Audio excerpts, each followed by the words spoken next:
I'd like to call the continuation meeting for May the 19th of the Sebastian City Council to order, please.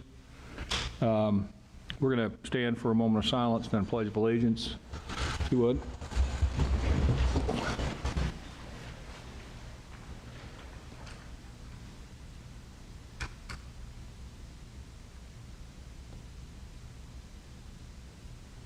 Thank you. I pledge allegiance to the flag of the United States of America and to the republic for which it stands, one nation, under God, indivisible, with liberty and justice for all. Madam Clerk, could you do a roll call, please? Mayor Dodd? Here. Vice Mayor Monty? Present. Councilmember Gilliams? Here. Councilmember Hill? Here. Thank you. And Councilmember Paris? Here. Thank you. And 1 second, if you all don't mind, I need to turn my hearing aids on to the T-coil so I can hear. All right, thank you. Okay, just a little housekeeping. We don't have any public input on this first item. And then on item 14A4, if there are any emergency ordinances brought up, we will have public input. And at that time, if you're on Zoom, you may dial in. But our Zoom administrators made a request that you don't turn your hands on and off and on and off. It really does mess up the works on the Zoom platform for her to try to be able to connect people into the platform. So that would be an appropriate action. So if you would do that, it would be nice.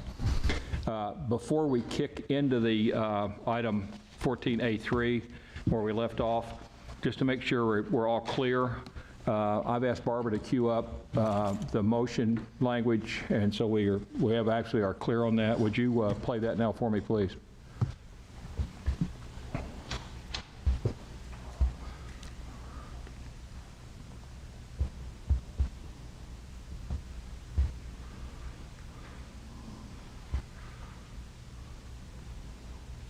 Now, council, we've all talked about this.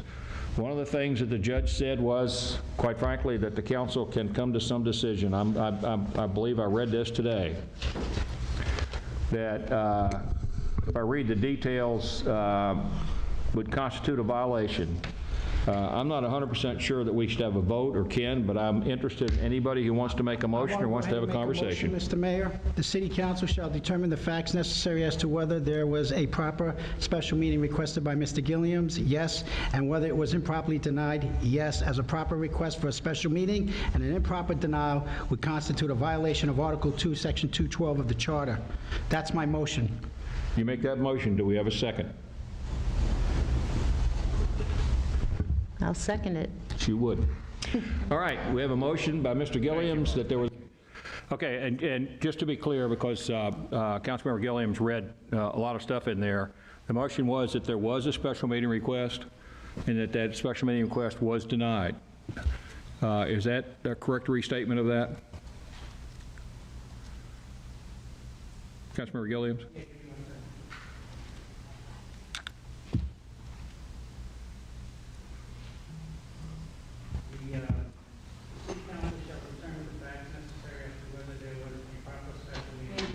Is there somebody talking? Your mic must not be on. The City Council shall determine the facts necessary as to whether there was a proper special meeting request by Mr. Gilliams. Yes, there was a proper request. And whether it was improperly denied. Yes, as a proper request for a special meeting and so forth. Yeah. That's how it reads. Okay. Yes. So basically, I think the clerk's got a copy of it. I checked it. yeah, I know she's got a copy. I was just trying to make sure we have a simple enough motion that everybody can understand it without the judge's words around that. Sure. So the motion then would be that there was a special meeting request, a proper special meeting request, and that it was denied. Correct. That's the motion? And it was improperly denied, yeah, yes, and that's a Okay. yes, it was improperly denied. Okay. All right. Now, any comments from anybody? Yes, I wanted to finish my, That's fine, go ahead. when you gavel. Is that okay? Yeah. Okay. Can everybody hear me? So, I want to just sum it up real quick, and I'm only going to take about 10, 15 minutes, and then I'll be done. I like to call it Judge Croom's equation, proper request for a special meeting plus an improper denial equals charter breach. Judge Croom felt, as the judicial branch, it is up to the legislative branch, City Council, to find those facts. Charter at 2.12 is straightforward. If a public emergency exists, any council member or charter officer may call a special meeting. Fact 1, there was a public emergency March 17, 2020. The mayor's local declaration declared that. Fact 2, City Council member called for a special meeting. Charter at 3.04D is also crystal clear. The city manager shall see that the charter provisions subject to enforcement by the city manager are faithfully executed. Fact 3, email sent to the city manager on April 19th has been submitted into evidence. Fact 4, email sent to the city manager on April 22nd, 2020 has been submitted into evidence. And we submitted original emails and documentation from the courts as far as exhibits. Fact 5, email sent to city manager on April 24th, 2020. Fact 6, city manager acknowledged on April 22nd, 2020 that the charter allows Damian Gilliam's councilman request for a special meeting. Fact 7, city manager acknowledged that he had to them, not sure what he meant by that. Who is them? And if the city manager had all the control per ordinance section 2.37, then it appears no faithful execution. Fact 8, city manager on April 24th after 2 p.m. said he would take appropriate action, but he filed suit at 12 p.m., never asked the court for guidance.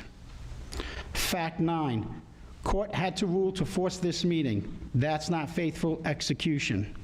Fact 10, the lawsuit by mayor, city manager, and city attorney states that the mayor canceled the regular meeting of April 22nd, 2020, not the city manager. So again, no faithful execution of the charter. Now let's talk about the spin by, I'm not going to mention the council member's name. Charter at 2.06B. The mayor shall sign all proclamations, all other documents as required by law on behalf of the city as directed and authorized by the city council. And I emphasize in accordance. And a lot of people leave that out. A proclamation is a declaration. Black's Law Dictionary, proclamations, a formal declaration. Section -2.37 of the code. Public emergencies. In accordance with section 2.06B, so as directed and authorized by the city council, no, all done by the mayor and never voted on. And chapter 870.043 Florida statutes, there is no chapter 870.043. There is a chapter 870 and section 870.043. So that's a typo. It's actually ambiguous. Worse, look at the third line starting with the portion thereof. After invoking the provisions of the Florida statutes, these squiggly symbols, which means sections, it says 8.7-.041, not a decimal point, as in 8.70.047. Again, another typo.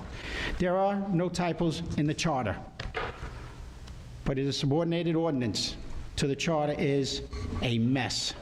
But regardless of one being a typographical disaster and two states the city manager is to run the show at subparagraph C, then look at 3, folks, because it's impossible to meet at City Hall. Council may meet upon the call at any city council member. Typo there, too, as a council member, is slurred, yet it is crystal clear. It does not matter about the plague and the locusts and the vermin and the flood or any other biblical event or a nuclear war, riots, hurricanes, tsunamis, earthquakes. Continuity of the people's representatives meeting is the sentimental event. So whether it was the mayor that ordered Paul to not set the meeting, or Paul even thinking that because of social distancing, public safety prevents a special meeting, it does not matter. That's an improper denial because Section 2.37 that Mr. Hill so relies upon clearly states at 3 that it was contemplated we meet. As I argued in court, it's about the checks and balances. As for Mr. Muti and Mrs. Paris, obviously, if I did not file a lawsuit on the heels of the mayor's suit, we wouldn't even be meeting. That is the Liberty Bell ringing, that the executive branch, meaning city manager, city attorney, and the mayor, did not follow the Charter 2.12 of the Charter, trumps Section 2.37, which is in an ordinance. We can change an ordinance by 2 readings before council. We can't change the charter. That requires a referendum. We do it, I think, every 5 years, and it's our Constitution. And the city attorney should know that. If he's going to come aboard, he should know that, especially when he was told to get a second opinion in writing. Last comment. Mayor likes to tout that Judge Kroom said his declaration was lawful meaning, and she had not struck Ordinance 2.37. There is no appeal of that decision, that the mayor's unilateral declaration, without getting council to approve it, because mayor and city manager opted to go forward without her order. And I could have cross-appeal that portion of the favorable decision, but again, the point is the judge said council had a right to meet regardless of the declaration, and it was ripe. Okay, so the math is actually simple for that fact-finding. Damien's emails plus Paul's comments and not setting a special meeting citing under the governor's lifts all orders equals charter breach. It's that simple. Anyone who votes that Paul's denial was not improper is playing politics and has failed to protect the charter mandate at 2.07. All, and I emphasize this in caps, all powers of the city shall be vested in the city council. And it's very clear. So with that, Mr. Mayor, I want to submit that to the clerk for the record. If she would like to have a copy of that. I want to thank the community for being patient. It was a long, drawn-out event, but I think it's a lesson in civics and a lesson in check and balances. No matter what it costs, we follow the charter. And if you don't understand the charter, get a second opinion. And I'm hoping we can put this behind us and get an education out of it, and it doesn't cost the taxpayers and the community a lot of money. That's not my goal. My goal is to make sure that the duly elected officials in this community follow the charter. And that's what we're up here to do, and that's the oath that we've taken. Thank you very much, Mr. Mayor. Councilwoman Ferris, comments? I don't think there's much to say with all of this facts stated. Okay. Vice Mayor Malte, comments? Yes, I have some comments. There's been a lot of passion in regard what Damien said. It's taken both ways. I've had the opportunity to listen to Councilman Hill, Mayor Dodd, Councilwoman Paris, and Damien Gilman. I believe the city council meeting that Mr. Gilman held legal for the following reasons. What he stated in the charter is correct. The charter provides that 3 council members can call a meeting. The charter provides that the city manager to cancel a meeting of the city council 24 hours before a meeting is to begin. This did not happen. Many people are saying the meeting was canceled. However, when I got to City Hall, I was told the meeting was postponed. It was postponed on the website. Postponed means delay. Thus, I was expecting others to arrive. There were a number of people outside when I arrived, all waiting to attend a council meeting. Prior to the action, just before March 18th meeting, has relevance here. In March 17th, document signed by the city clerk and council mayor Dodd, the city manager was given executive power to act to cancel the city council meeting for emergencies, in this case, the COD virus. The charter does not provide for the councilman, Mayor Dodd, to grant executive power to the city manager without bringing the action before the city council. Councilman Dodd did not bring the action before the city council. It was not in the March 18th packet agenda because there was not enough time to include it. I, for one, did not see the document until I received it on May 14th. For these reasons, in accordance with the charter, I believe Councilman Gilman's call for the meeting was correct. However, I am conflicted and cannot take action on any decision to terminate any charter member without valid facts, action, and cause. I have one more statement. To clarify, Judge Kroon did not use the Latin phrase ad initio in her conclusion. Rather, this Latin phrase, from the beginning, it does not mean illegal. Curiously, it appears in number 34 and item 49 of the complaint filed by the plaintiff interventors against the city council members. So I just wanted to make that clear, that that was a misnomer on the interpretation of the Latin statement. It does not mean illegal. That's the statement I have in regard to all of this. Okay, your statements were all pertaining to the illegal meeting that was held on the 22nd day of April. Do you have comments related to Judge Kroon's request that we fact find on the special meeting request from Councilmember Gilliams? I agree with Judge Kroon that we should do the fact finding and come to a conclusion on this. And are you prepared to vote on that conclusion? Yes, I am. Okay. All right, I have a couple comments. I will address what the Vice Mayor said in a minute, but there is absolutely no doubt in my mind. I have two orders from Judge Kroon right here, one filed on 4/28. The actions of the defendants taken at the subject April 22nd, 2020 meeting are void, ab inumum, and status quo will be preserved pending mediation. The mediation never happened, so that term was used by Judge Kroon.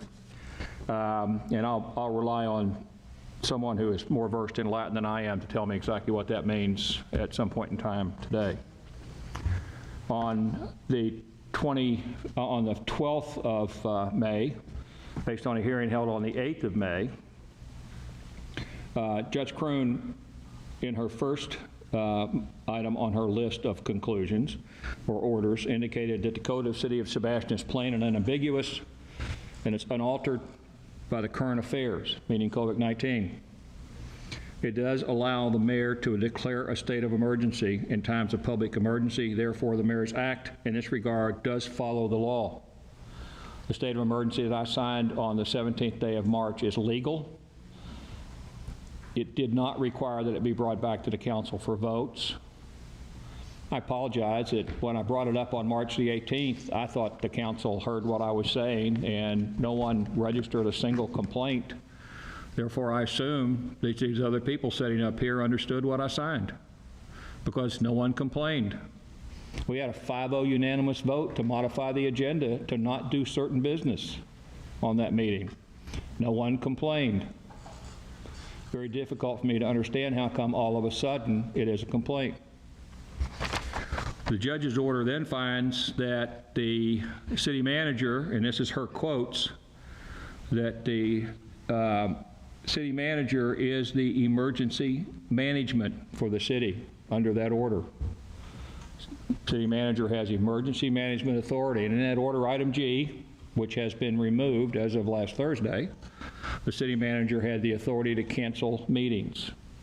No code violation, no charter violation, and the exercising of that authority.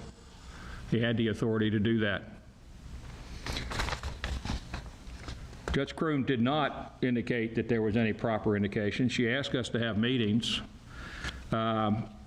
Actually, we were going to start having meetings as soon as the governor allowed us to do it with social distancing, which he did, I believe, on, what was the date for that? I can't remember the date, but when the governor went to his Phase 1 opening, the first part of his Phase 1 opening, he allowed us to have gatherings of greater than 10 people if we could do social distancing. If anybody wants to look around the room and you see the white squares, that's the result of us honoring the governor's first Phase 1 order, a meeting of greater than 10 people with social distancing, which means now we can do business.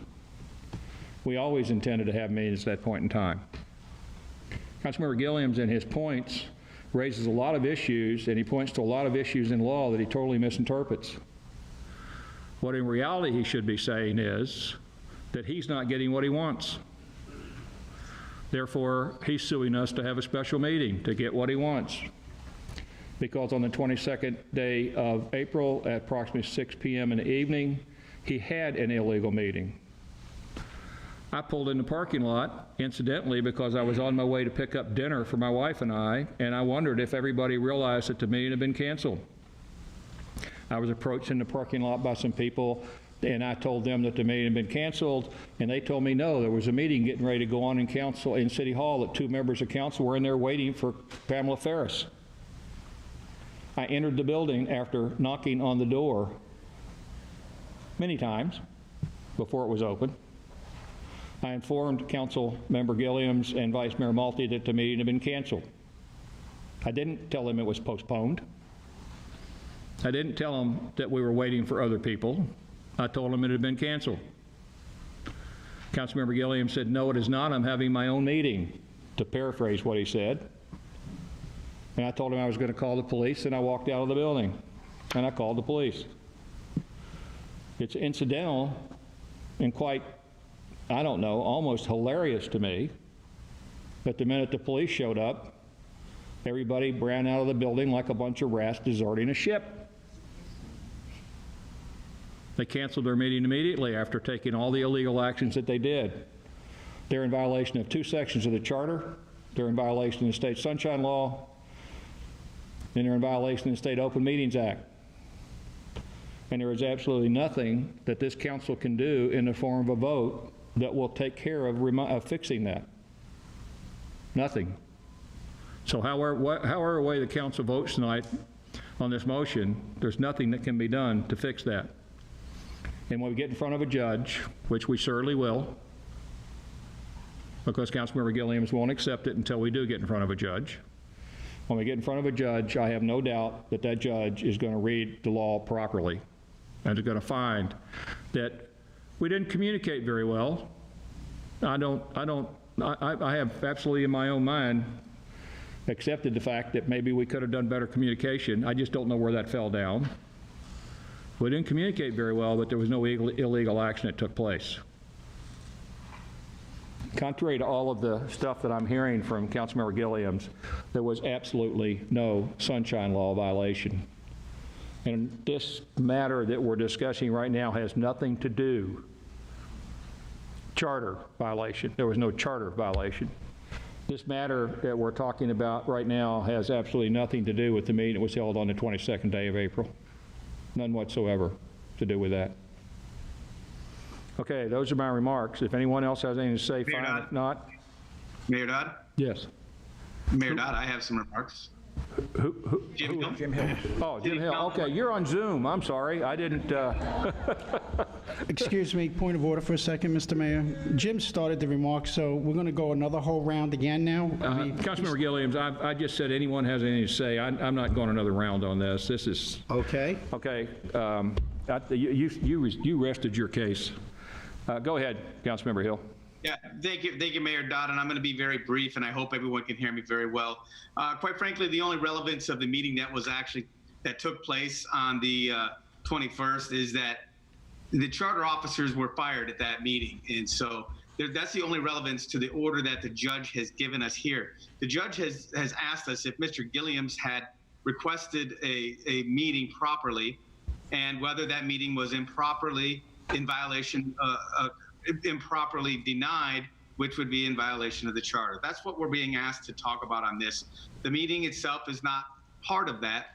The only relevance to that meeting, again, is that the charter officers, all 3 of them, were essentially fired at that meeting. So that becomes very relevant when we go back through the timeline, yes, on the 18th, we did discuss the emergency declaration. You signed it. We had a lot of discussion on it.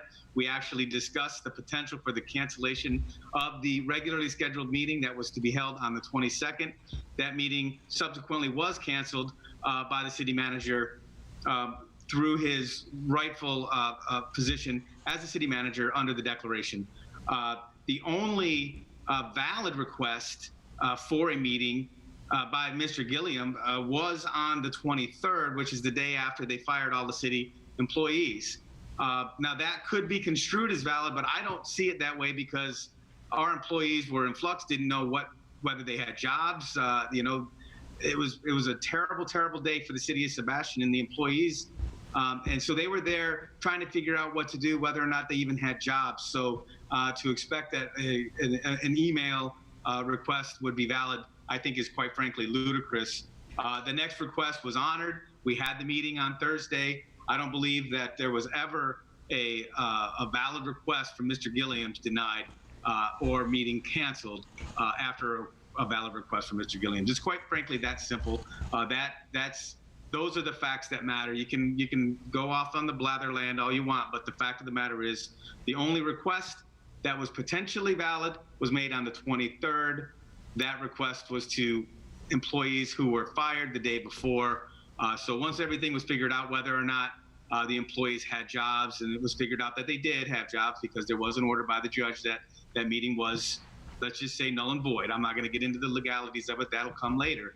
But the fact is that once that happened and the employees understood and knew that they had jobs at the city, then there was a request made by Mr. Gilliam. That request was granted. That meeting was held on Thursday. And here we are still holding that meeting. So there was certainly no charter violation in there. It's just quite simple. And that's all I have. Thank you very much. Thank you. All right, Council, the motion before us made by Councilmember Gilliams is that there was a special meeting request and that special meeting request was improperly denied. And it was seconded by Councilmember Paris. Does everyone understand that motion? Yes. Okay. All right. A yes vote on this indicates that you agree that there was a special meeting request and that it was denied improperly. A no vote means that you disagree that on either of those points. You can't agree that there was a request and disagree that it was denied. That they're not separate. They're made in a single motion. So it's an all or nothing vote. All right. So, Madam Clerk, would you call the roll, please? Councilmember Gilliams. Yes. Councilmember Hill. No. Councilmember Paris. Yes. Mayor Dodd. Yes. Excuse me. No. We'll take that. No. Vice Mayor Motti. No. All right. That motion fails. No. Ladies and gentlemen, please, no applause. Mayor Dodd? Yes, Mayor sir. Dodd, I'd like to make a motion. Yes, sir. Are you My there? motion would be that Mayor Gilliams did in fact request a special meeting be held, and that request was upheld on Thursday. We can do the dates if we want. So your motion is that he did request a special meeting, but it was properly denied? No, that he requested a special meeting. The date of that special meeting was after the order of the judge, and that meeting was granted last Thursday, Okay. All right. yesterday, and today. Well, that's fine, but just as, and I'll second that for discussion, but the judge's order was basically that the city manager established the meeting, I believe. I don't think it said that any individual member should do that. We can certainly vote on that, but I think if I read the judge's order correctly, it says that the city manager is directed to set a time for city council to meet, and a practical time for city council to meet is ripe, which means quickly. I But Mayor believe. Dodd, sir, I don't mean to interrupt you, but at that point, you had discussions about setting that meeting for yesterday's date. At that point, Mr. Gilliam requested the special date, which was last Thursday. Yes, sir. Now I understand your motion. That request was granted. All right, I second that motion. Is there any discussion on that?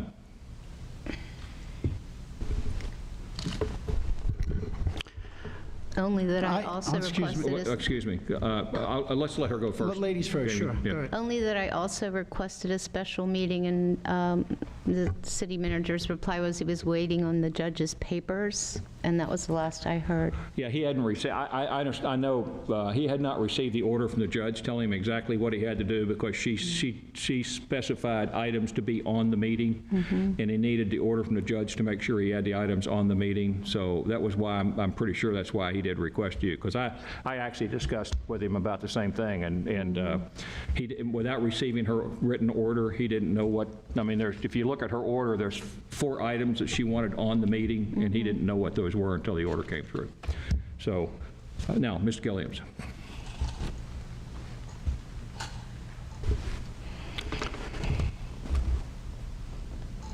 Jim made a motion. I'd like to hear it repeated. Jim's motion was that you requested a special meeting for what was last Thursday's date? I have a calendar here. The 14th, I guess. That originally the city manager was going to schedule the meeting related to the judge's order on the 18th, which is Monday, and that you then sent in a special meeting request to have that meeting on Thursday and not wait till Monday. And the reason we had that meeting starting on Thursday was a result of your special meeting request. Okay. Is that was the motion, and that special meeting request was granted.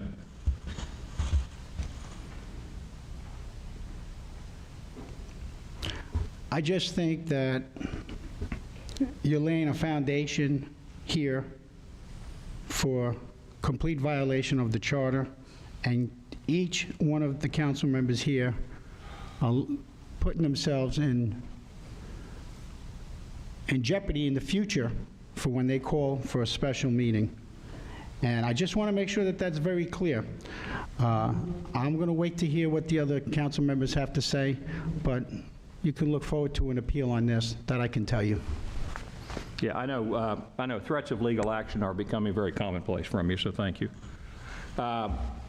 Any other comments on Councilmember Hill's motion? Vice Mayor Malta, do you have anything? I have no comment. Okay, the motion from Councilmember Hill is that there was a special request to move the meeting that was ordered by Judge Croom from Monday, the 18th, to Wednesday, the 14th, Thursday, the 14th, and that special request motion was granted by the city manager. A yes vote means that you agree that took place. A no vote means that you believe that did not take place. Would you call the roll, please? Councilmember Hill. Yes. Councilmember Paris. Yes. Mayor Dodd. Yes. Vice Mayor Motti. Yes. Councilmember Gilliams. Okay, that motion passes 4-1. Okay, I believe we're finished with 14A3, and we're going now to 14A4. And what 14A4 is, Judge Croom asked us to include in this meeting any other emergency ordinances that the council may want to address. Now, I want to read something before we do this, that Charter 2.13, that the council can adopt an emergency ordinance that is introduced in the form and manner prescribed for ordinances generally, and plainly designated as an emergency ordinance. It takes an affirmative vote of at least 4 members of the council to require for adoption. Now, I would say that since we have not received a request for an emergency ordinance that is in the form and manner prescribed by emergency ordinances, that we probably don't have anything under this item. However, I'll open it up to the council to see if they have something they'd like to discuss here. Nothing here. Councilmember Hill? Nothing here. Okay. Vice Mayor Malti? I have nothing on that. Councilwoman Ferris? No, it's clear, thank you. Councilmember Gilliams? Yes, I think it's something we should address at a future meeting. Thank you. Okay. I think that's fine. I agree that we have nothing to discuss in this matter, so this matter is actually closed then.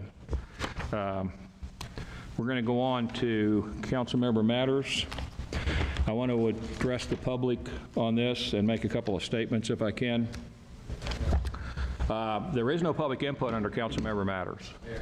And so you're more than welcome to, I'm sorry. I'm sorry? Oh, okay. I'm jumping the gun again. I'm glad I have people telling me what to do.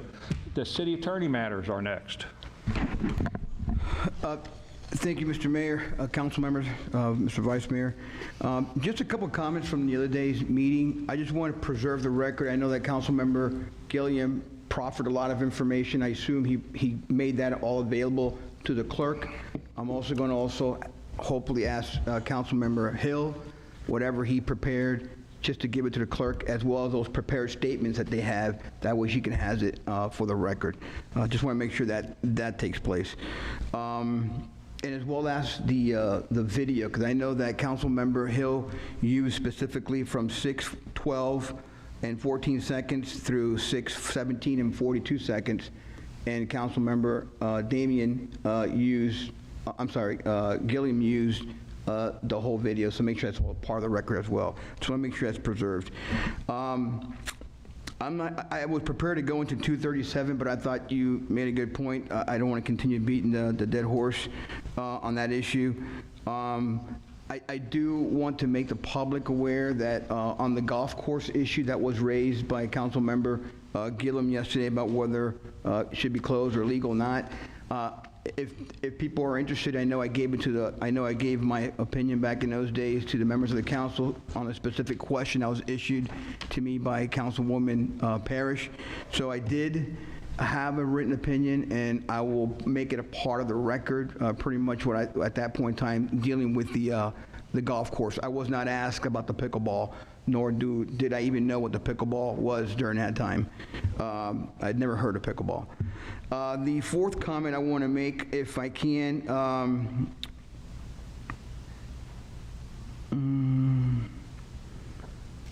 is dealing with the, again, I thought the Chief Morris made that comment yesterday about the fact that we've used in the past that subsection G, which we use in the declaration. It's not something that was nefariously done, and I really want the public to understand that. These are just terms that were out there. It was prepared, it was written, I reviewed it. I did go back and look at the past to see how things were written, and it was interesting that she is correct. From the year 2015, 2006, I think it was, I have them here, hold on, 2016 for Hurricane Matthew, 2017 for Hurricane Irma, and 2019 for Hurricane Dorian. Similar language was used, specifically dealing with the canceling and rescheduling of meetings, and that gave the authority to the city manager, since 2016 forward. So it wasn't that, we were reinventing something or something conspiring or nefarious. I just want the public to rest assured that that was language that's been always used, and we were just not reinventing the wheel, to use a term that we use legally. We don't reinvent things. We just try to continue what's worked in the past, and we move forward. And that's pertaining to that section G. The other thing I think they were mentioning the other day about the meeting about being vetoed and gaveling the meeting, same thing. I've given an opinion in the past. I'll be more than glad to give my opinion that I shared with the council back in the past dealing with the gaveling of the meeting closed. That was my opinion at that time, and I'm more than willing to share, make it part of the record. And I also, for the record, I also drafted similar language when the attorney, and I apologize, I can't remember his name. I know his first name is Michael, but the attorney for Mr. Scazzari, when he sent that letter, I did respond to his letter in kind. I didn't share it because I didn't know if that was going to go into litigation, so I didn't want to put it out there. But I do have a letter that I am willing to share with council, that letter that I did provide to Mr. Scazzari's attorney back in March 23rd, 2020. The last thing, we're talking about this void ab initio comment, correctly so, Mr. Mayor. That was not a term that we use. It is a legal term. It does mean that pretty much it's an illegal act. But what I did was I looked it up under Black's Law Dictionary, and what it really means is an invalid from the outset is what the term means, void ab initio. It's a Latin term. And in addition to that, the meeting that she held on her order on April 28th, Croom did order specifically that language under Section 1 that the meeting was void. In addition to that, we have the transcripts, and I'll be more than glad to share it with council as well. But we went over the transcripts of the May 4th hearing, and in there as well, exactly, I think it was at 10 o'clock and 10:16. And I'm going to paraphrase what Judge Croom said. I don't know exactly, but I can make it again. I would like to make it part of the record as well. Judge Croom did use the exact words, that the meeting was void and illegal. And I'm paraphrasing what she's saying, but she did say those phrases. And that was on May 4th at 10:16 a.m. I think that is all the comments that I have. And again, I'll make all that available to the clerk. Okay, City Manager. Yes, Mr. Mayor. Oh, I'm sorry. I thought you said Manny. No. Just a couple items, Mr. Mayor. As we know, Monday is Memorial Day, and though we're not having our traditional celebration or remembrance of those who served and gave us these constitutional rights, I think if everybody would just take a moment on Monday to thank those that have served and to take remembrance of those who sacrificed all for our great country to give us this liberties that we have today. Second, one of the challenges we've come up with is the 4th of July, and the governor's order goes through July 7th. We've talked to the group that puts on the parade, and they're willing to do it on Labor Day. We have to let our fireworks people know what we're going to do. They have to plan this. We're a month and a half out. We don't know what we're going to do. And I don't know if we have enough time to get them to schedule it if the governor lifts the order and allows us to have fireworks. If I can get some consensus from council, would it be beneficial to the council if we did Memorial Day on Labor Day?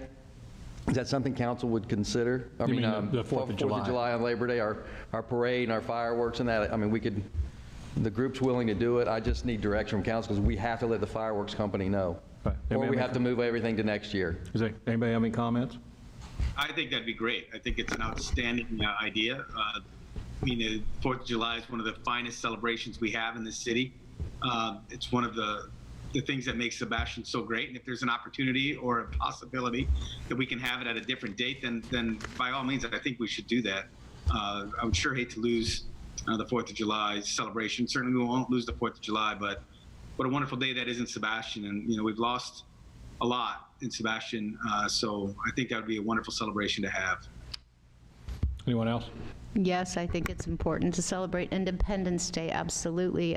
So we're moving from Labor Day to Memorial Day as far as fireworks. Is that the?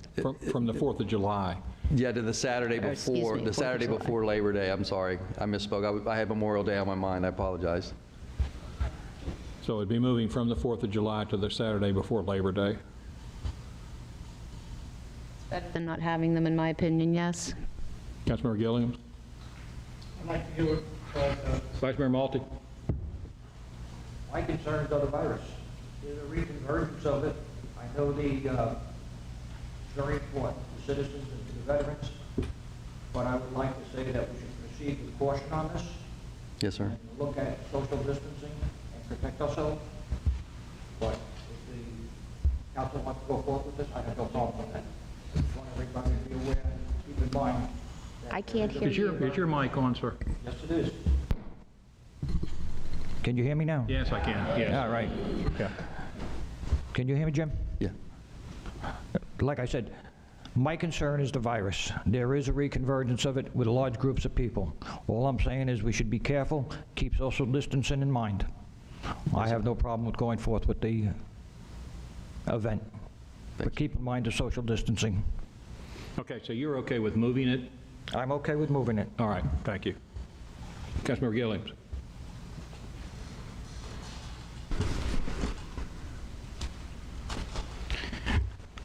I'm concerned about the virus as well, and looks like there's a consensus to have it, so I'm just going to go along. Okay, all right. You've got a 5-0 consensus then to go ahead and plan the process. And that gives us time too, Mr. Mayor, if you don't mind. We can evaluate it. If this thing does start to spike again, we can always cancel it. But we have to set some kind of plan in motion. Yes, I agree with that 100%. And the very last item I have is June 1 is the start of hurricane season. We've had our first named storm, even though it isn't hurricane season. I encourage everybody to look at your home plans, think about what your plans are if a hurricane notice or warning is issued. Think about what you're going to do. You run from you hide from the wind and you run from the water. So don't just pack up and leave if you see one coming if you're not in an evacuation zone. So, but think about your plan and your pets and all of the things that go with that now. All right, thank you. That's all I have. Madam Clerk? Nothing? Okay, now, we're going to get into council matters. I want to preface this a little bit because there's been some questions about voting under council matters, and I'd like to kind of clarify that a little bit if I can. There is voting under the council matters. There's just not voting on the items. The reason for that is that there can be no public input under their council members. Therefore, we can't properly notify and provide backup material to the public to input on these items. The voting that takes place under council members is for a council member to request that the council come to a consensus that it's okay to move that item to the next regular agenda. So if someone under council members has an item that they feel is important, that they would like to get it in front of the public and in front of the council, they can request that the council provide a sense or provide a consensus to move it forward to the next normal agenda. And that time it can be agendized, it can be, the backup material can be produced, and that can be notified to the public so they're able to comment on that. Our resolution number 2002 specifically states that there's no public input under the council members. Therefore, there can be no items brought forth that are that we vote on that commit the city to anything because there can be no public input. But there is a voting that can take place under that, just like we just did under the city manager's matters. The council came to an agreement that it was okay for him to make that action. So I just wanted to clear that up because I know there were some questions about whether we actually vote under council matters or not. So the first person right now is Councilmember Hill. Excuse me, before you go any further, where did you get that information from? I got that information from Resolution 2002 and from the state statutes that require that we provide public input on items. Where under 2002? Because I couldn't find it. I was looking for that, and I asked for clarification. Under what heading? Is that under special?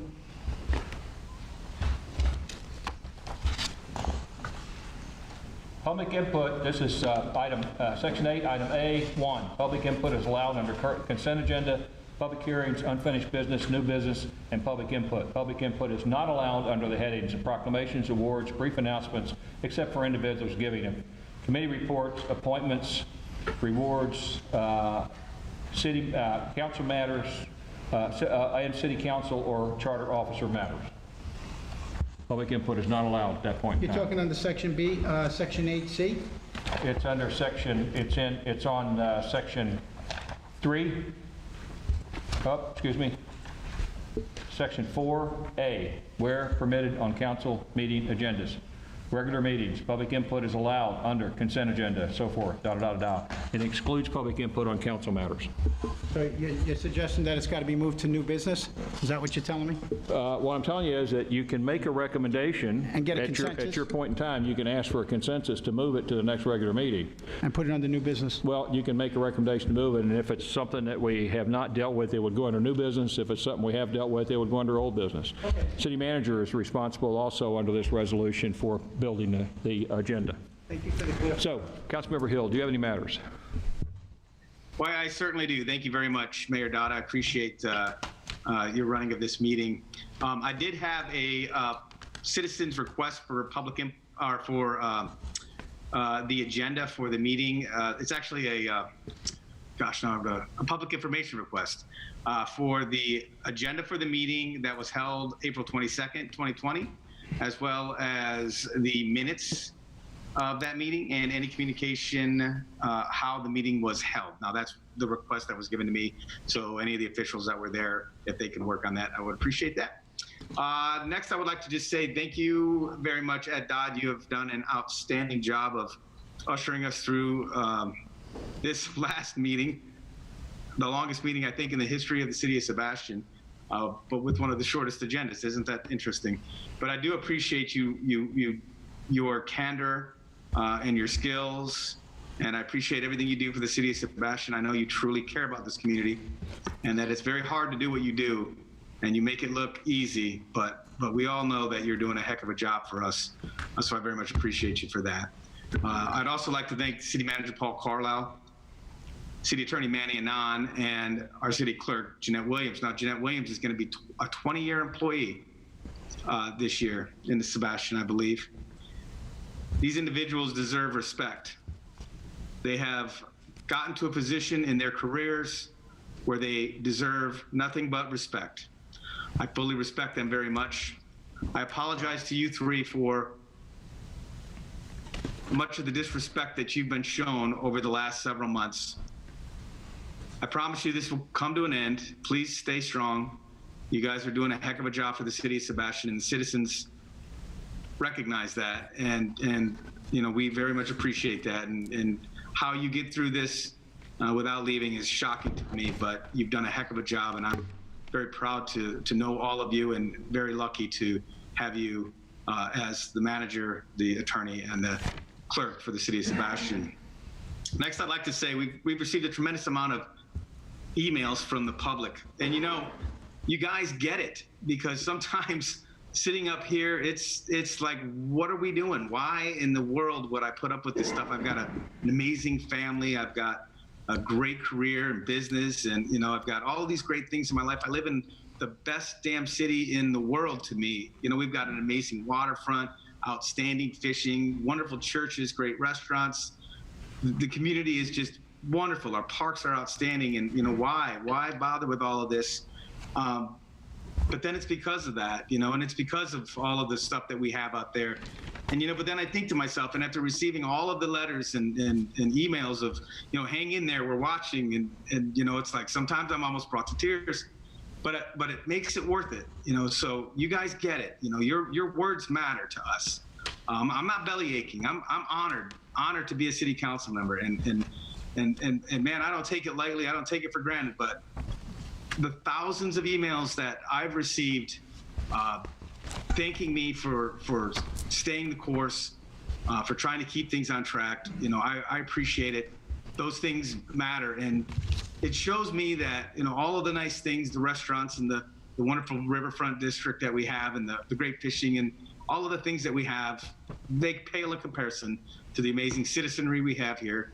You guys have done something that is amazing and stood up, and I know you'll continue that, and I appreciate that.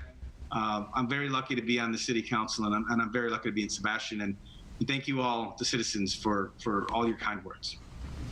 Okay, Councilmember Hill, just one comment. Would you, does the city clerk have that request that you received for those, the meeting information? Do you know? I just made it now. I just received that that request prior to my coming on. And Okay. then also just to clarify for the city attorney, I have handed over all of the relevant information to the city clerk about Okay. my presentation. All right, so you'll transfer that request for information to the city clerk so she can take care of filling it? Yes, sir. Okay, all right, thank you. All right, Councilmember Paris. Well, I don't know why we would continue to violate the charter and continue on Section G, and I do think this virus situation is like no other emergency we've ever had in respect to your deeming it a state emergency. I completely agree, but I mean, we have electricity. It's just a different situation, so I wanted that highly considered. And I agree with everyone here in this city and Councilmember Hill, regardless of what anyone might think because they don't know me. I love this city very much. I've worked here 37 years, raised my children here. I have numerous certificates and awards on my wall from the Boys and Girls Club, Junior Achievement, Chamber of Commerce. I'm here because the people put me here. I won't apologize for asking questions of the staff. I don't consider it an insult. I consider it my job because things need to be in the light and in the sunshine, and that's my job to find out. I didn't know a lot when I came here, but I've learned more than I wanted to in 6 months. So I wanted to correct Mr. Hill about his fact-finding I didn't come here on April 23rd and try to use my key in the door. I don't think anyone's monitoring this fact-finding, but I empathize with Charles there for his situation. I'm so sorry. Again, I'm sorry if anyone's hurt or sick. I'm not sorry that I'm a woman. I'm not sorry for standing strong on the platforms to serve the city. But I know what it feels like to be intimidated, and I know what that feels like. So I do have some motions. I guess they're motions. I have an idea because of the chaos that's obviously monitored on this dais, and we would like to prefer it to be a more dignified city image. I'd like to put out maybe a council workshop between city meetings so that we can all sit and talk in the sunshine, public invited. A lot of times, we can't brainstorm and debate here and not make it look poor, because this is the only time under the Sunshine Law we're allowed to communicate with each other. So I think it would be a great idea to have a workshop between the city meetings to hash things out, brainstorm, debate, whatever the case may be. So I'd like that on the agenda as a consideration, please. And So- after as much as... Okay, are you asking to take a vote of the council now on Yeah. that? Or is that what you'd like to do? Okay, Yeah. is there a consensus of the council to place that as an agenda item on our next regular meeting to discuss having workshops? I kind of have a question about that, if I may. Are you talking about doing that between every meeting? Like, so we have a meeting every Wednesday? One of them is just to sit around and hash things out, Mr. Mayor? and then the next one is to do things? But we have 2 There's meetings a motion. Should week. be second in discussion. I'm sorry? Motion should be second, then discussion. Whoa, there's no motion. Oh, yeah, There's we're under council matters. She can use the word motion, but in reality, we're not doing business on those matters. If we have a motion and open it up, I've got to open it up to the public. So she's just asking for it to be put on an agenda, future agenda. So is it okay to do it this way? Okay. So what we're doing, just for clarification, under council matters, we can have a consensus, which would be a simple majority of the council that agrees that this should go forward. That's a consensus. You don't have to make a motion, just ask for consensus. So now the question again is, are you talking about having an additional meeting in the alternating meetings between the 2 that we have every month? I'm suggesting we have a workshop between regular scheduled city meetings. Right. And I would suggest that if there were a specific item that we were to workshop, then that would make sense. Do you have any specific items you would like to workshop on that? Oh, no, all and above. That's why we call it a workshop, so we can speak freely between each other and, like I said, brainstorm, hopefully, to come to some solutions instead of all this arguing. Okay. And the Any other comments, anybody? the second committee I'd like to see. Well, wait a second. We got to finish this one Okay. first. There hasn't been any consensus yet on it, so let's do Okay. them one at a time. It's simpler that way. Any other comments from anybody? Vice Mayor Malta, you have a comment about the workshop issue? I have no comments on the workshop. I think it would be a good idea. Ms. Gilliams? Yeah. Okay. I've been on, this is my 4th year on the council, and I don't have any problem putting this on an agenda, but it's my 4th year on the council, and I don't know, prior years, we didn't have any problem having open discussions in a council meeting. So I'm not 100% sure that I think that a workshop, just a general workshop in order to discuss things that are on the agenda is a productive use of time. But I have no problem with us putting it in a place where we can discuss it. So would you move, I think there's a consensus to move that forward to an agenda item? Okay. All right, now go ahead and do it. Okay, and I'd also like to... Is your mic on? Motion, I'm not sure. I'd like to see a political advisory committee of some of our intelligent citizens, because What would they be to advise to advise what? on political matters. This is politics. Okay, we're not, this body is not a political body when we meet. We don't need a, I mean, I'm 100% against even discussing that. It's not a political body. Politics belongs outside this room. Yeah, I wish it did. We have I mean, it would be nice if we had politics outside this room. I mean, I can tell you, I don't have the same political views as many of the people who were on the council the last 2 years, and I didn't have any political arguments with them. So it would be nice, but I personally would not be in favor of anything like that. I don't know about the other council members. Councilmember Hill? Yeah, I mean, I don't even understand. I don't even know what the heck it would do. So, I mean, Yeah. I would Vice Mayor simply Malti. state, I'm sorry. Was Councilman Hill done? Are you done, Councilmember Hill? yes, yes, sir. Thank you. Vice Mayor Malti? I'm not in favor of something like that. Okay, so Councilmember Gilliams? Would be appropriate. All right, so basically, there's three of us that indicate that we don't have a consensus on that, so. That's fine. A citizen recommended it, but that's Okay, fine. that's fine. And I'd like to put on the agenda to revisit Shannon Cook's Warrior Recycle issue. And there's been so many emails about citizens who play tennis and pickleball about changing the clay courts to cement. I think we need to put that on the agenda. That actually is an item that's carried forward already. Is it? Yeah. All right. That's, the city manager has that item. We table it at our, No, the emails are still coming in, so. well, I understand, and those, if you get emails about that, send them to Brian. Is that where you'd like us to do, so he keeps record of that? That's correct. So if you had send emails with those, would you forward those to Brian so he has a record and can put that together? He's the one that's kind of heading up that evaluation process. Okay, Okay, thank you. Can I just address the Warrior Salvage? yes. Because I don't know that there's a confusion. There wasn't a Warrior Salvage issue that was ever heard by this council. There was a change in the recycling resolution that the Planning and Zoning heard and this council heard. He put in the funds to change the resolution or the ordinance to allow for recycling centers. It was debated at the Planning and Zoning. It was debated here. This is not about Warrior Salvage. This is an ordinance that the city council adopted, a change in the recycling ordinance the city council adopted that specifically excluded auto salvage.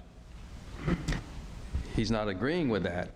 To revisit that, we have to start over with the ordinance renew, and we have to change the charter because, or the comp plan, because it goes against our comp plan, and that was all talked about at that meeting. So this isn't a Warrior Salvage issue. This is a city council industrial land use for recycling centers, not a Warrior Salvage. Warrior Salvage has an application in for a site plan, but that was not a Warrior Salvage site plan or use. It was a City of Sebastian industrial land use ordinance that was modified to allow recycling centers.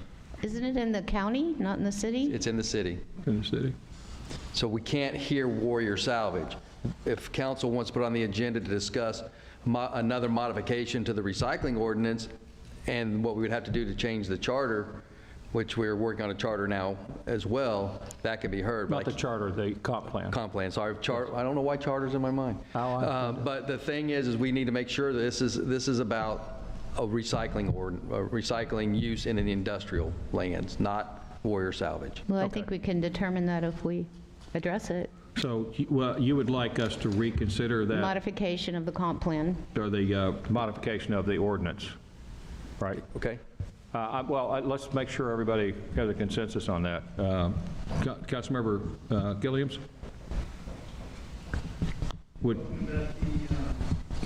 Mike, please. You want to put it back on for discussion to She take a wants look to at? bring it back for discussion, yes. Okay, I'm open-minded to it. Okay. Vice Mayor Malti? I'd be willing to listen to what they have to say. Councilmember Hill? why not? All right, let's do it. Okay. Well, that's probably not going to be the next meeting, because you've got some time to prepare for that, correct? Am I correct in that? Or, So my understanding is you all want to discuss whether you want to give staff direction to look at modifying it. We can have that discussion. We will not be able to modify that ordinance because, one, we need direction from council what they want to do and what direction they want to give staff. And that will take time. It won't take time to put it on an agenda to discuss if you want to move forward or not. okay, are you okay with that? Yeah, I understand. Okay, all right, that's fine, thank you. Anything else? I'm looking forward to mediation on the legal issue. I think we should have had mediation so that we could have a resolution and move forward to important city business. Okay, I'd have to let the attorney address that, but I believe that the mediation has been canceled. I don't know. This matter came before the court for hearing May 4th, 2020 on the postponed mediation filed by plaintiffs April 30th. So the court reporter was present, and that was... I'm sorry, so the question, Mr. Mayor, is what now? Okay, repeat your question, please, for the attorney. Are we going to mediation? Are you referring to our pending litigation, which is, Yes. I think that's 2069. I don't think we should be discussing pending litigation, though. All right, fine. Okay. Fine, Thank you. thank you. I'm finished. All right. Anything else? No. Okay, and the next person is Vice Mayor Malte. I have nothing. Okay, Councilmember Gilliams. Thank you, Mr. Mayor. I have a few items on here and a few others from previous meetings that we never had. The first one, I want to go ahead and withdraw the resolution to terminate the city attorney at this time and take a breather. Okay, can you, would you do me a favor? Would you do the numbers on here? Can we start at 1 on your thing and kind of go through those? Because I think we took care of some of those just so they're cleaned up. Would you have a problem with that? Yeah, I do. I prefer Okay, to so go this route. which one are you discussing right now? Right now, I'm talking about the number 6. Number 6, okay. Resolution to terminate the city attorney's contract without cause. I'm going to go ahead and withdraw that and take it off the, Okay, so you've withdrawn that. for the All right. time being. What about item 7 then? Well, obviously, we're going to put that on hold as well. All right, so withdrawing item 7. Thank you. Okay, Obviously, number 1, we don't need to address that. Number 2, we don't need to address that. Number 3, we don't need to address that. 4, I'd like to take a look at that, if we can get a consensus, and put that on a future agenda item. I think that's important. Limit the, I mean, I want people to be heard, but I want the citizens that live in the community and have businesses to be heard first. I'm not saying not to have everybody be heard, but the people that don't live in the community, that don't have an address or business or lease or rent, they can be heard later on. But I think we need to take a look at that. I don't know if there's a consensus to put that on a future agenda item within the next 30 to 60 days. all right, so you would like to put on the agenda modification to, right now, I think it's Resolution 2002, which is our meeting process, to limit public input on, in the non-general comment section to residents of the city. Is that what you're saying? Yeah, under public input, is that what you're referring to? Yeah, public Yeah. input would be. Okay. Any comments from anyone? Councilmember Hill? Yeah, no way. There's absolutely no way I'm going to try to stifle. I didn't say Input from the stifle. public. I just asked for comments. He's not hearing it correctly. You don't interrupt. Allow him to No. speak. Go In ahead. any way to hinder or make it difficult for anyone who wants to bring business to the Sebastian City Council is never going to get any favorable nod from me. It's not going to happen from me. So if you guys want to figure out a way to stifle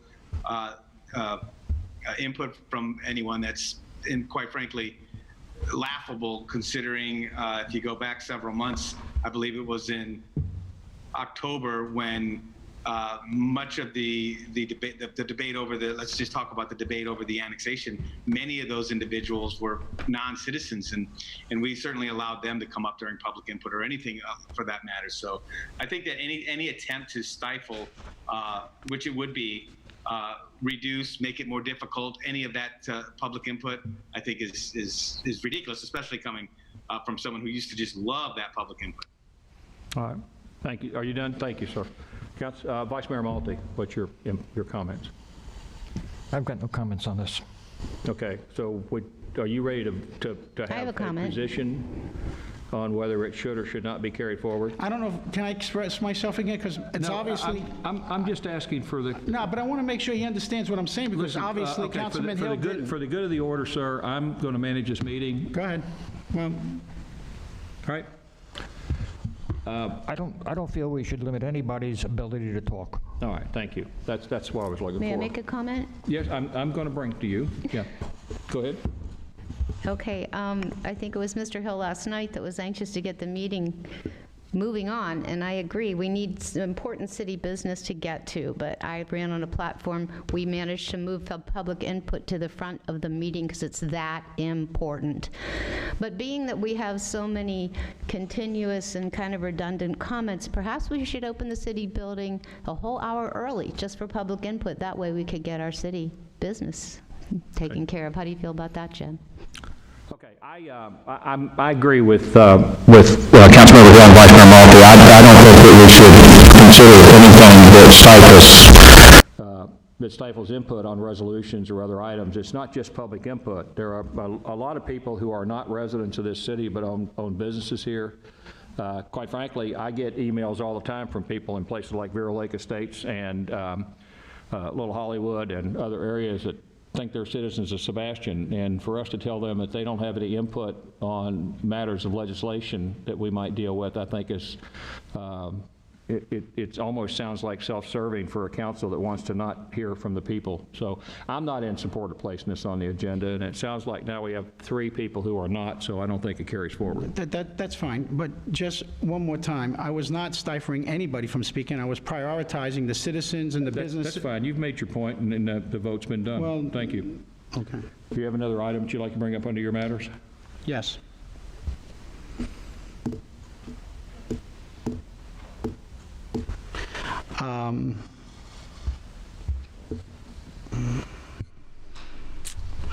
I wanted to put on the agenda for future workshop the $5 to $8 million project that they're trying to get started out at the airport.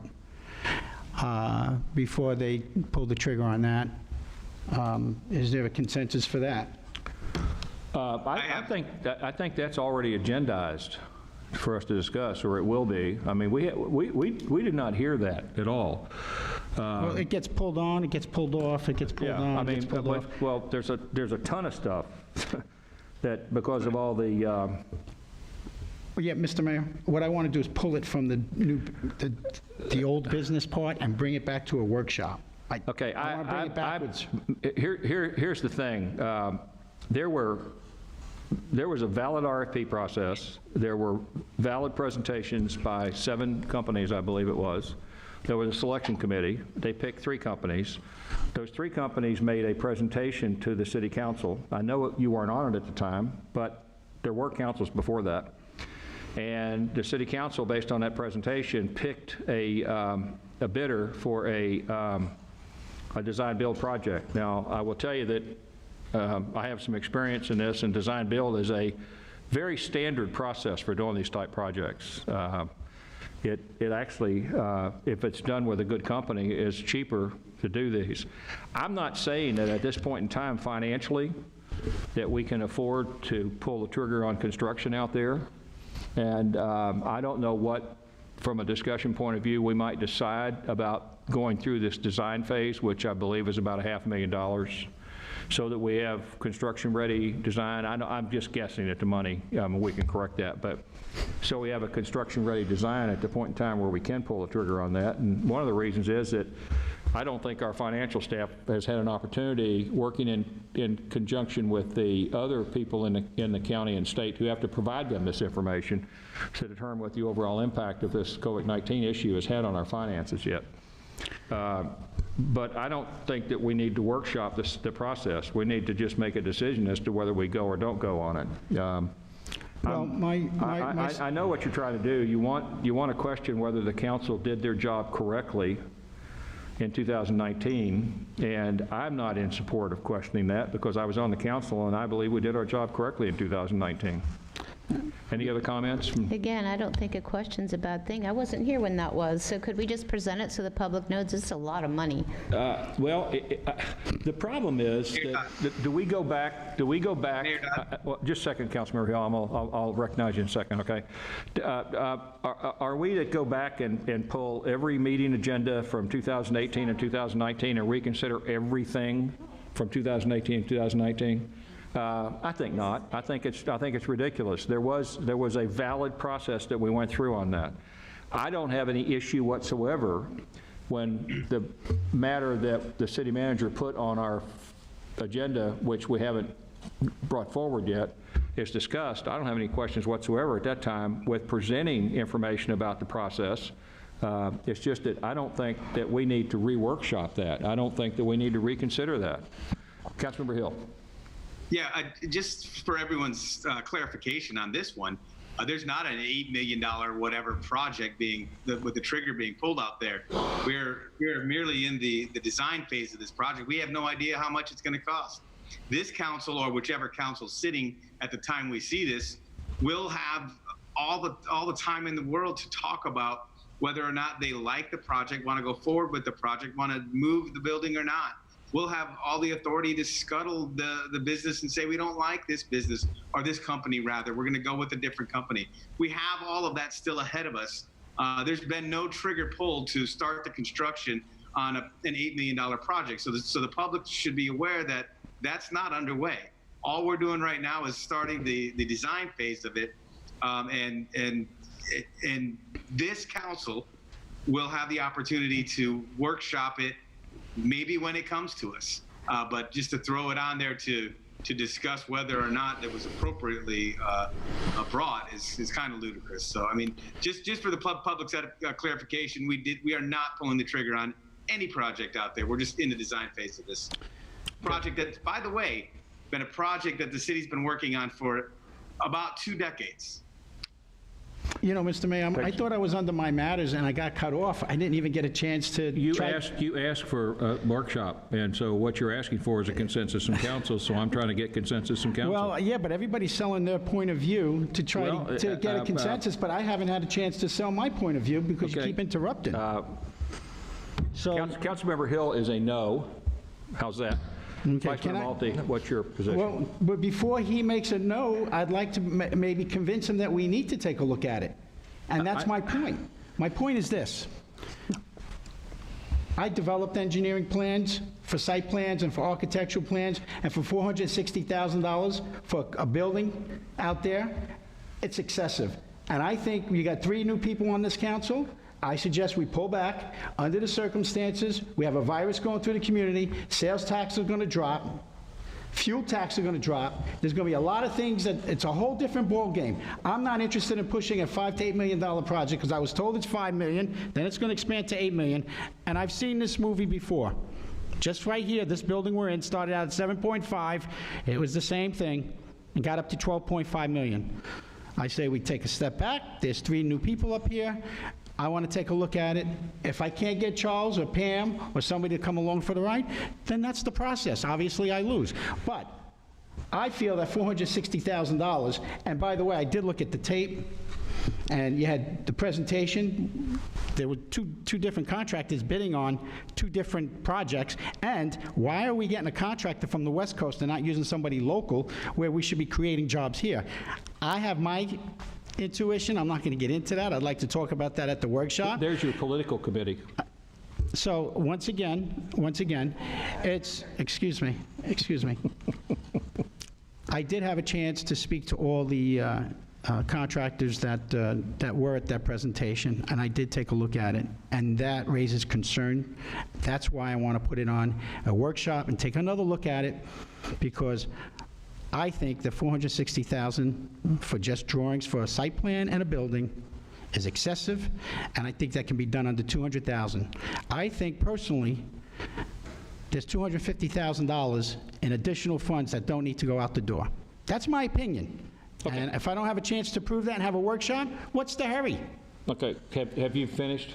Yeah, I'm done now. All right, Vice Mayor Malte. Is this going to be coming before the council again? Yes, it is. Then let it come before the council. We don't need a workshop. All right, I agree that we don't need a workshop, so now it's 3 people to 2, so we're not going to schedule a workshop. It will come before the council, we'll discuss it at that time. Do you have anything else you'd like to talk about? What are we going to do about projections, budget projections, so that since a lot of the businesses have not been opened up for 2 months and things are going to drop? We're going to be reactive or proactive? What's the plan for that? I've heard you complain about our budget for a lot of years before I I'm was on not council. complaining, I'm just trying to And have I, foresight. Okay, we are going to be proactive. Our financial staff is in the process of doing what they need to do right now, and You want to share that with us? I don't really need to share it, don't want to share it, because I don't have any definitive information, and I don't want to say to the public that A is A when I don't know if A is B. All I can tell you is that we have a highly dedicated financial staff. We have an extremely knowledgeable and dedicated chief financial officer, and we have a really good city manager, and they are in the process of evaluating budget issues, and I trust them to put that stuff together. I don't think anybody knows what the potential impact is going to be on discretionary sales tax or on gasoline tax yet. We haven't received any information or projections from the state on that I know of. And we certainly don't know what the impact is going to be possibly on ad valorem tax based on anything that the appraiser might do to property values based on this. We have no indication from that, and we won't get that until the appraiser releases that information. So it's premature for us to say anything to the public other than the fact that your city staff has, for the last 4 years, gone to rollback. They have protected your money, and they will continue to do that. I think it needs reviewed with new economic projections. Does this go through the Budget Committee? I think that they are reviewing it, and they will present that first. The budget goes through the Budget Committee, yes. Okay. Yes. Ms. So, Andrea King Ring is in the audience, but I yeah, don't know. yeah. So that doesn't, I mean, it goes to the Budget Committee, but that's a normal process. I don't think they're scheduled to meet until like the second week in June or the first week in June for the first time. Anything else, Councilman Gilliams? Yes. I sent a request to the city manager back on March 9th in reference to testing in the community for the virus to see if we get another spike, that if you want a test, you can get a test. Right now, you have to have the symptoms. Right now, can we get a test if we want to get a test? We can. They've opened the testing up to non-systematic people. First responders still have priority, and I have a standing request into testing labs that when they open it up to sell them to us and not the government, I'm on the list. So basically, what you're telling me is, if you want to get a test, you can't get a test. That's my That's what you're telling understanding me. in our conversations with So we're opening up the community to letting people go about the golf course and everywhere throughout the town, and we're not sure if there's carriers, because we don't know, because you can't get a test unless you have the symptoms. Is there a better approach than this? That sounds like a good question for President Trump and Governor DeSantis. The city of Sebastian doesn't control testing. We can try to purchase test kits. Well, maybe we which need he's to write doing, our but we don't control legislators, testing. maybe we need to get a hold of our legislators and ask why. Maybe a letter shot off from the city council requesting, why is it that we don't have testing in our area? Why is it that you have to have the symptoms? I don't get it. And people are running about, and as asymptomatic, they may have it, and they look healthy, but they're passing it There's testing at the Cleveland Clinic, I know that. if you have the symptoms. No, sir. No? You can get tested if you don't have symptoms. Your mic's not on, Paul. As I mentioned just a minute ago, they have opened testing up to people that don't have the symptoms. What- People with symptoms and first responders get first priority. That was my understanding, but I'll clarify that. When did they open it up? Because I called and they said no. I'll check back with the emergency management director, but I thought that's what he said on our last call. They were going to, I don't know what day they're going to open it up for everybody, but that was the next move. Well, I think it's something we should keep on the forefront. We have a lot of seniors in this community, and I don't think that we should be taking that very lightly. The other thing that I would like to bring to the council's attention and get a consensus is, if we're going to continue to have people coming in here, everybody should have a mask on unless if you're speaking. I don't know, what's the consensus on the council on that? There's no state or federal law that says that we can do that. I've seen some horrendous, in places where they're trying to do that, I've seen some horrendous reactions on the part of people over that. And I'm 100% I wear a mask when I go to the store and so forth. I don't have one up here right now because we are socially distanced, and I feel comfortable being here without one. But I'm absolutely against us trying to enact locally something that can't be successfully done in the places where they've enacted it. There are horrendous stories about that. I wouldn't want to ask those guys back there in the back of the room to enforce a face mask law. It's just almost impossible to do. What do? Arrest people for not wearing one? And how many holding cells do they have? And No, how that's many not, court Mr. cells do they have? And so forth. So Mr. I Mayor, mean, it has been recommended by both the federal government and the state that people wear a mask when they're out in public. We're out in so- public here, and I just want to get a consensus. If there's not 3 votes here to at least look at it, I'm okay, we'll move along. Okay. I just want to see if Councilmember there's a Hill. consensus. Councilmember Hill. Funny coming from a guy with no mask on, so no, that's Okay. ludicrous. Vice Mayor Malte. As long as we maintain social distancing, I have no problem. Okay, and I'm not in favor of moving that forward. Okay, No. that's all I needed to hear. I'm okay with that. I wanted to see if there's a consensus. I know that there's some senior citizens in here, and, you know, it concerns me. A plume can go 15 feet, just so you know. And there's going to be another spike because we're going into phase 2, and we're in a public building, and, you know, we're meeting, and I think, you know, I don't see why the city can't provide masks for people that come to these meetings. So it's not like we don't have them. So I'm just trying to be safe, that's all. Mayor The Dodd? other, Yes, Councilmember Hill. Mayor Dodd? I think it would be prudent if the public requested the mask. Sir? yes, that we- thank you, sir. Can I finish? No, just 1 second, please. Sure. Councilmember Hill? No, I was just agreeing that if the public wanted masks, I think it would not be a bad thing for us to, if available, to have them available to the public. Okay, we I think actually that's had them, okay, not the rules. they are available outside the room on a table, and they were just brought inside and handed to the officer in the back. So people who came in the room had an opportunity to pick one up on the table outside if they chose to. Did you get that, sir? Councilmember Hill? Yes, I did. That's great. Thank you. Thank you. Can I continue? Yes, you may. Thank you. I understand that the Chamber of Commerce is having some issues with their CEO, and she's no longer there. We used to have a member of this council on their board. Is there a reason why we're not on that board anymore? They removed us, Matt. Go ahead. They voted to remove us and then not provide us with a seat. So they get income from the city, the taxpayers, right? And they don't want us on their board? I wasn't party to that meeting. I just know that it was my understanding there was a vote taken and we don't have a seat on that board. Jeanette may have an answer. They excluded Vero Beach in the county as well. So does Vero Beach give them money and the county give them money? We give them free assets, don't we? We give them a 50-year lease? So they get a portion of the sales tax, bed tax money is apportioned from the entire county as a proportion to the city of Vero, to the Indian River County, and the Sebastian River Chamber gets a proportionate share of the bed tax, and that's some of the funding they get, and membership dues.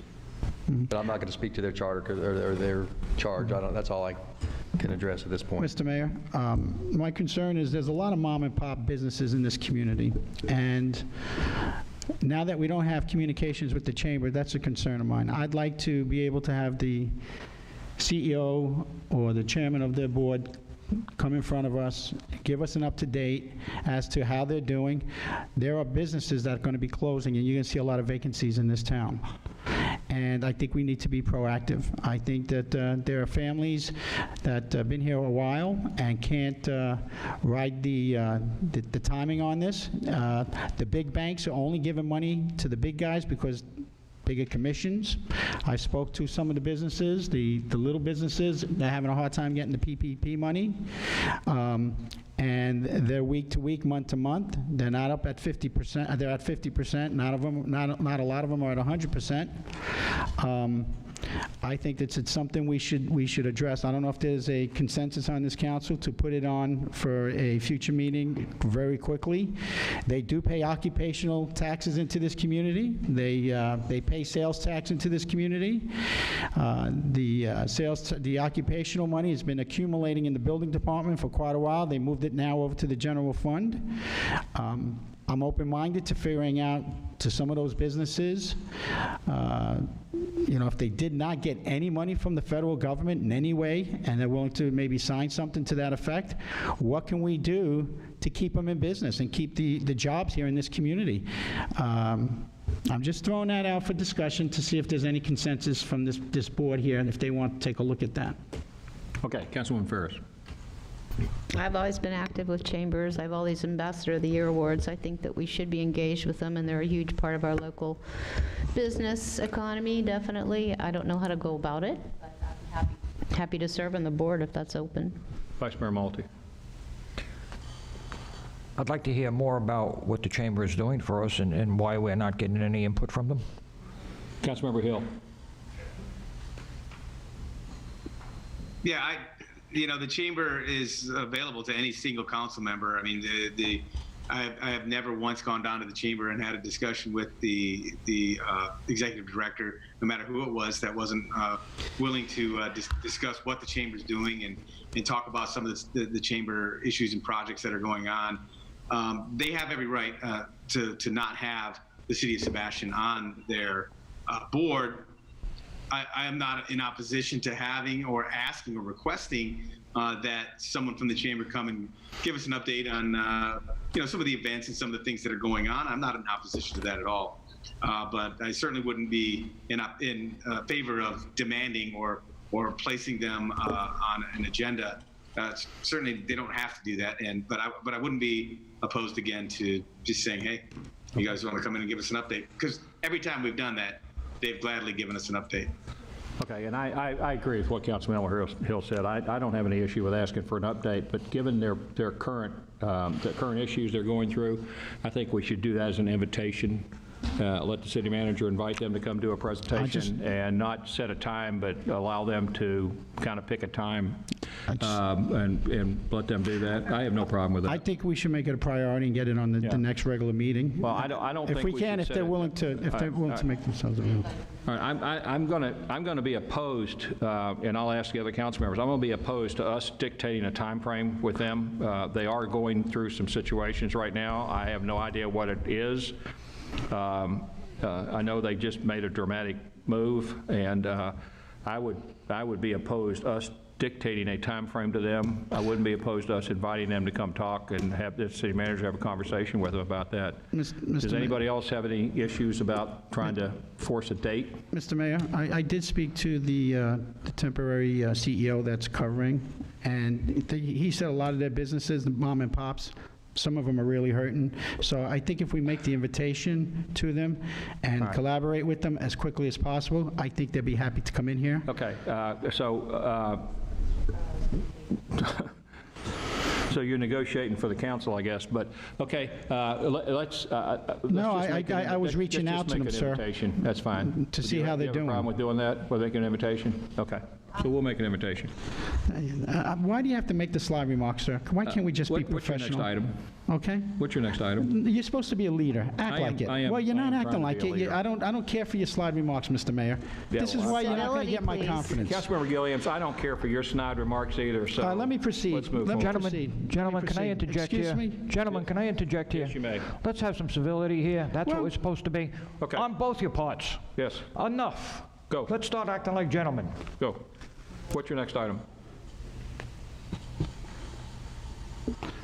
The Arts Center and the Senior Center, they're all on lockdown. Can the city manager give us an up-to-date when they anticipate opening those up? Our anticipation for that and the museum is when he goes to phase 2. The senior citizens are the most susceptible group of the community, and we have a lot of seniors in the Arts Center, so we're recommending to see when the governor goes to phase 2 for those items. The Art Club, they're all seniors. There's not I don't know what age group, there's several that are, and we just felt it was appropriate to hold it until the governor gets to a more appropriate phase 2, see where we are. Have you communicated with their leaders? Because they've called me to say that nobody's communicating. They're trying to find out what's going on. Would you reach out to them, please? will. As soon as possible, so that they understand what our thinking is? It's just a communication. That's all it is. I know we've spoken to Gilmore, and I believe that Brian's spoken to Ms. Coy, so I think that information, in fact, I know Brian met with Mr. Gilmore for the Arts Center. I also got a call on the community center over there, I guess on Jackson Street. Have you been in there lately? I haven't been in there in a month.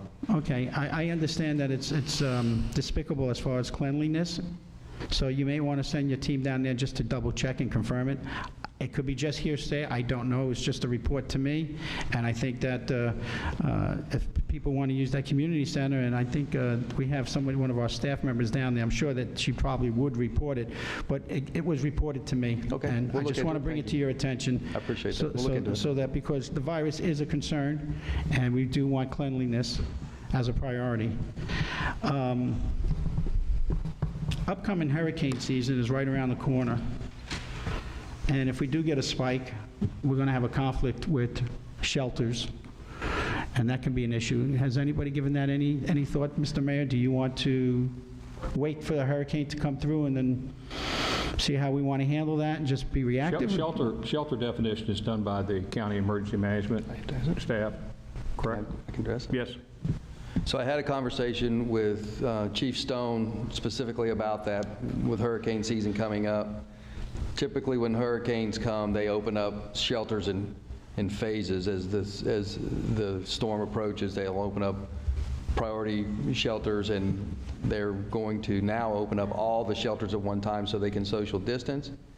And also, they're going to stand by generators for some of those that don't have generators.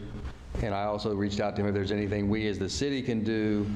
We don't have any shelters that we can put people in for the storm, but if there's something we need to do to help, we'd be happy to do that. So we've had that discussion with the EOC and those that run that they're coming up with a plan, if this is still in place, to how to social distance as best they can with what facilities they have. Thank you. Yeah, I mean, if we got to put people in these buildings and we got to have a social distance and we got a virus going around, I'm concerned about it, and I think that we should have a plan with the county and meet with their emergency people, the operation people, and figure out how we're going to handle that. Not that, it's upon us, and then we're trying to figure out, hey, where are we going to put these people? And it could be a Hurricane 5. We had almost a 5, I think, last year, the Dorian, right? So it's going to be a little more complicated, and I just want to anticipate that, not wait for the last minute. My last and final thing, I get these reports from the county.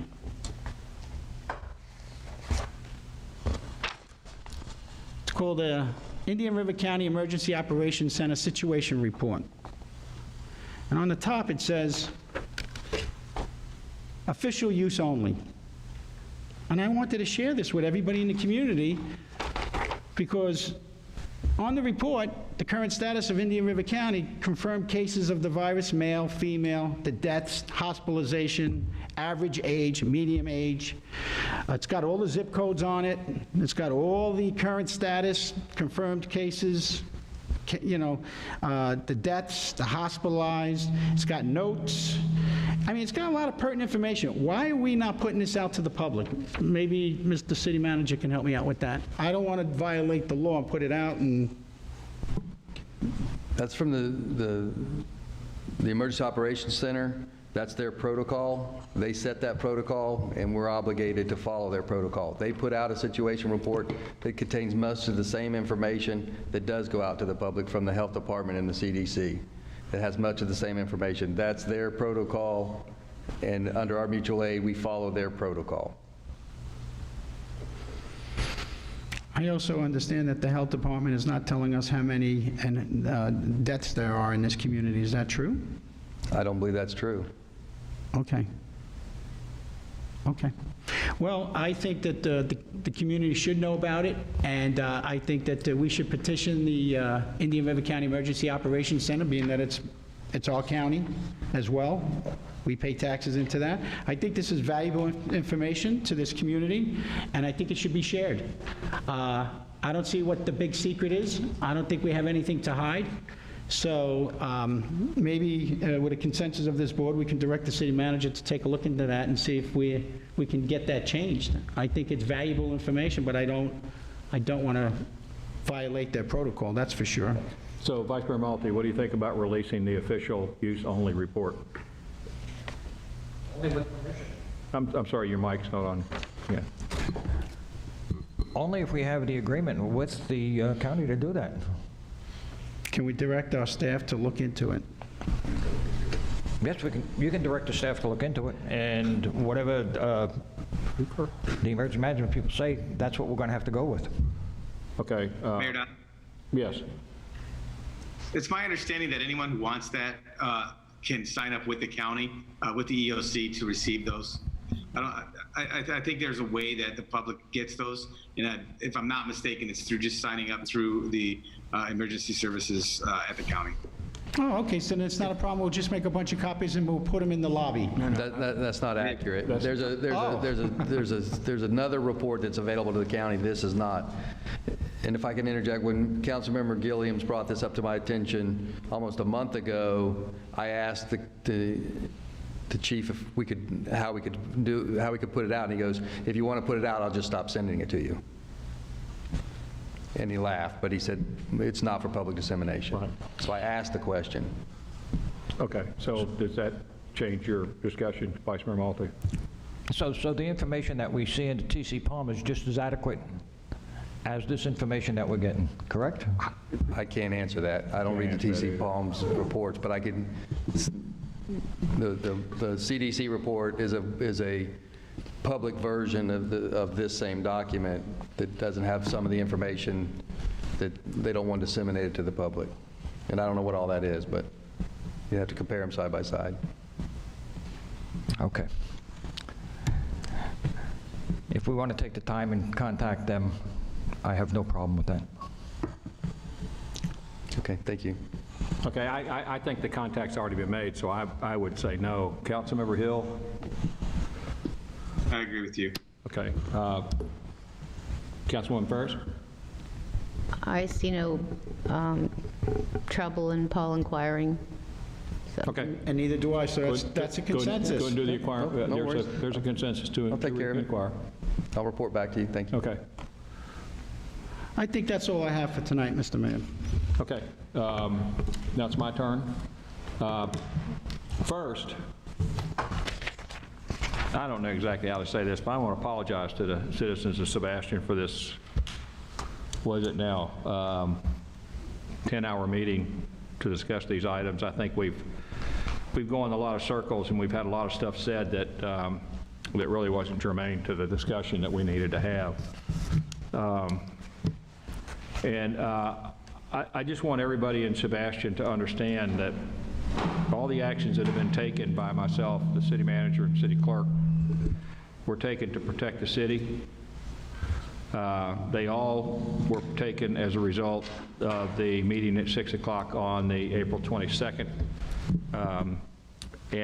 I stand behind those.